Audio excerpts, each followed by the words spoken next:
નમસ્કાર મિત્રો, પેરના ન્યૂઝમાં આપનું સ્વાગત છે। માગરોળ નગરપાલિકાની ચૂંટણીની તાલીમની પ્રક્રિયા શરૂ।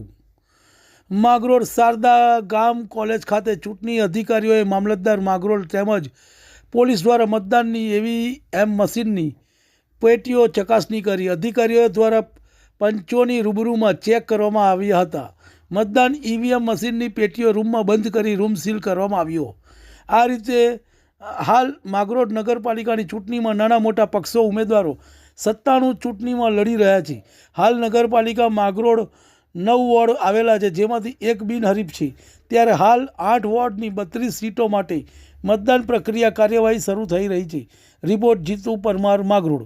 તમને અમારા સમાચાર પસંદ આવ્યા હોય તો લાઇક, શેર, બેલ આઇકોન અને સબસ્ક્રાઈબ કરો।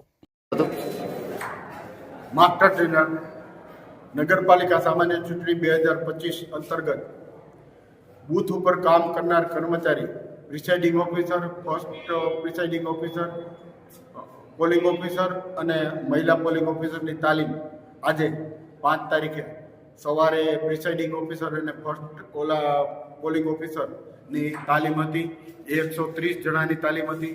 અત્યારે 3 વાગ્યાથી 5 વાગ્યા દરમિયાનમાં પોલિંગ ઓફિસર અને મહિલા પોલિંગ ઓફિસરની તાલીમ હતી।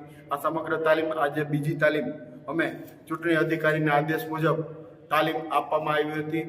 Third MN Kampani arts and commerce college Mangrol અને સરસ રીતે બધાએ તાલીમ લીધી અને ચૂંટણી સારી રીતે યોજાય એ માટે સરસ તાલીમ આપવામાં અત્રેથી આવેલી। અને આ જે તમામ કર્મચારીઓ છે એને ચૂંટણીની સમગ્ર પ્રક્રિયા કઈ રીતે કરવાની છે અને મશીન છે એને કઈ રીતે સીલિંગ કરવાનું છે, કઈ રીતે મશીન આખા દિવસ દરમિયાનમાં ચાલશે, કઈ રીતે આંકડાઓ આપવાના છે, આ દરેક બાબતથી એમને માહિતગાર કર્યા અને આ રીતે આ કામગીરી કરવામાં આવી।